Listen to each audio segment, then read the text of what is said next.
even for us, unknown reasons, maybe because of the radiation. Planet Earth was on its own again and the animals on the surface died.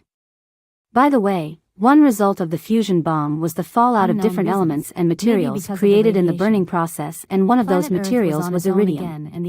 Your human scientists today see the iridium concentration in the ground as an evidence for an asteroid impact that killed the dinosaurs.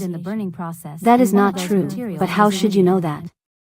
Well, most of the dinosaurs died, not all in the detonation but in the bad things which came after the war, especially in the nuclear winter and in the fallout. Nearly all dinosaurs and reptilians were dead within the next 20 years. Some of them, especially those in the oceans, were able to survive for the next 200 to 300 years even in this changed world, but these species also died, because the climate had changed. The nuclear winter ended after 200 years, but it was colder on Earth than before. Despite the cataclysm, some species were able to survive: fish, like the sharks, birds, little creepy mammals, your ancestors, various reptiles like crocodiles, and there was a special kind of small but advanced dinosaurs which had developed together with the last large animal reptilians like the species you call Tyrannosaurus. This new reptile was walking on two legs and looked a little bit like your reconstruction of an iguanodon. It originated in this family, but it was smaller, around 1.50 meters tall. Back to our own history, the first species, the humanoids, had reached Earth around 150 years before the reptilians, and they built some colonies on the former continents. There was a large colony on the continent you call Antarctica today and another one in the continent you call Asia today. These people lived together with animal-like saurians on the planet without problems. When the advanced reptilian species arrived in this system, the humanoid colonists from Procyon tried to communicate peacefully, but they were not successful and a global war started within months. You must understand that both species were interested in this young planet not for his biology and undeveloped species, but for only one reason: raw material, especially copper. To understand this reason, you must know that copper is a very important material for some advanced species, even today, because it is, together with some unstable materials, able to produce new stable elements if you induce a high electromagnetic field in the right angle with a high nuclear radiation field to produce an overcrossing of fluctuating fields.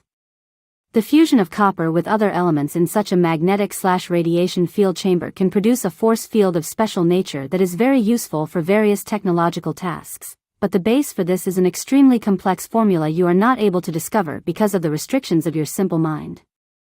Both species wanted to have the copper of planet Earth, and for this reason they fought a not very long war in space and orbit.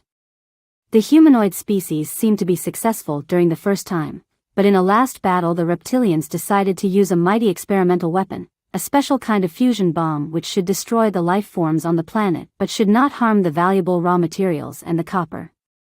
The bomb was fired from space and detonated at a point of your planet you call Middle America today. As it detonated in the ocean, it produced an unpredictable fusion with hydrogen, and the effect was much stronger than the reptilians had expected.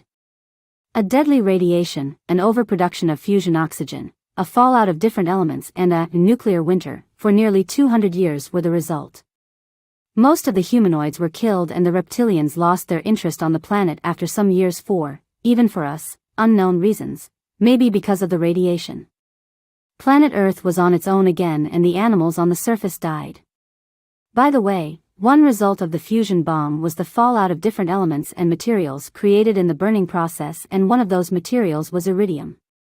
Your human scientists today see the iridium concentration in the ground as an evidence for an asteroid impact that killed the dinosaurs. That is not true, but how should you know that? Well, most of the dinosaurs died, not all in the detonation but in the bad things which came after the war, especially in the nuclear winter and in the fallout. Nearly all dinosaurs and reptilians were dead within the next 20 years. Some of them, especially those in the oceans, were able to survive for the next 200 to 300 years even in this changed world, but these species also died, because the climate had changed. The nuclear winter ended after 200 years, but it was colder on Earth than before. Despite the cataclysm, some species were able to survive: fish, like the sharks, birds, little creepy mammals, your ancestors, various reptiles like crocodiles,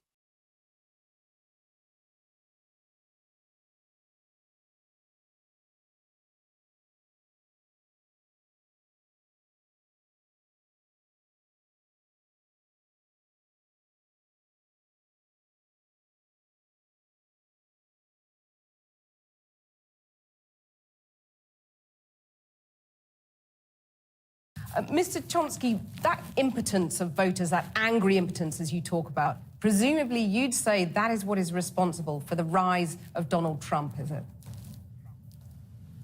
It's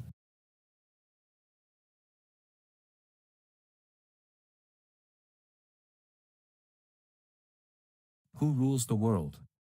By Noam Chomsky. Introduction. The question raised by the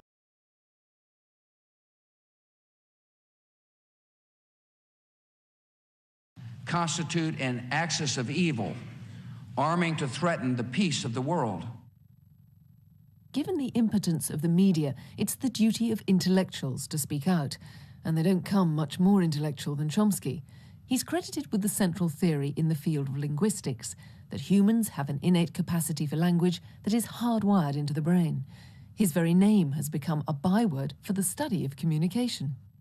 This is Nim Chimpsky. Nim, jokingly named after the great linguist Noam Chomsky, was the greed and hypocrisy is entirely. Tells him the pirate, and I asked him first about the title.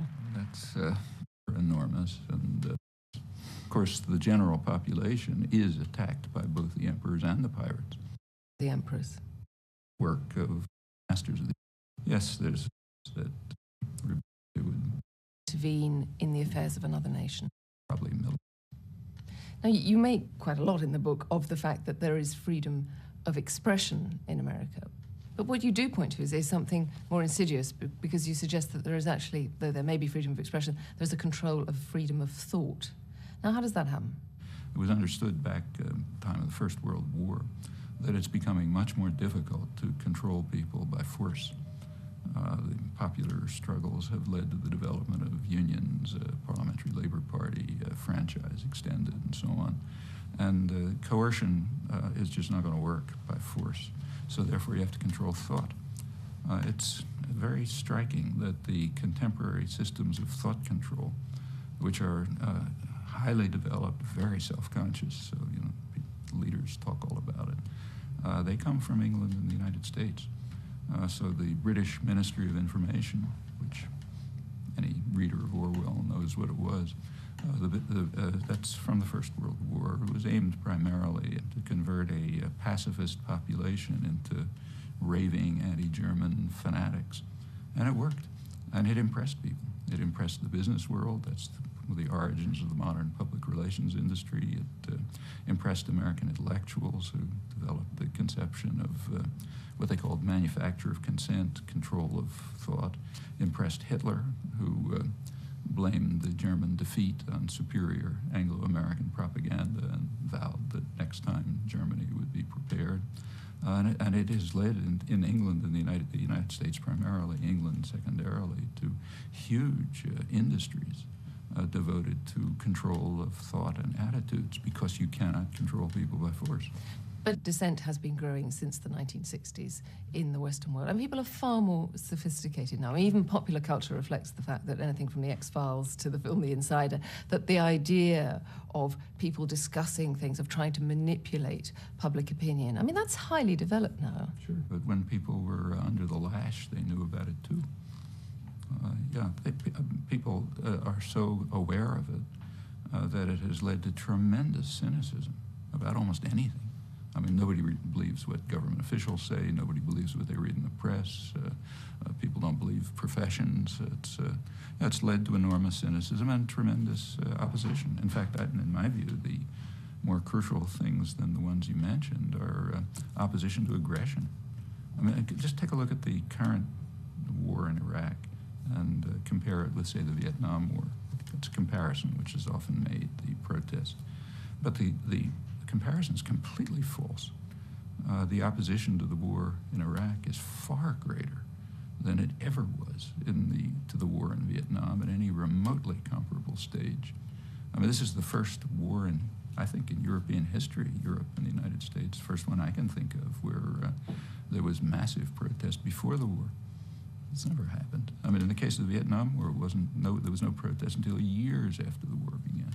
I mean, just in the last 30 or 40 years, in, say, the United States, the level of civilization among the general public Not intellectuals, a separate category, but among the general public, it's advanced enormously. So do you think that intellectuals are not sufficiently engaged? Do you think they have become cynical? Intellectuals are a separate category. Intellectuals are mostly servants of power. I'm talking about the general public, not the intellectual world. They remain pretty constant. I don't think they're subject to these changes, except marginally, of course, to some extent, but they're quite different. And quite generally, it goes right through history, intellectuals have been servants of power. Take, say, the First World War. On all sides, Germany, England, the United States, France, intellectuals were extremely enthusiastic about the war. There were a few dissenters, and the best known of them ended up in jail, like Bertrand Russell, for example, or Eugene Debs in the United States, or Rosa Luxemburg in Germany. Very small group of critics, some of them best known imprisoned, but most intellectuals were enthusiasts for their own country, and that's common, and it remains common. I mean, intellectuals write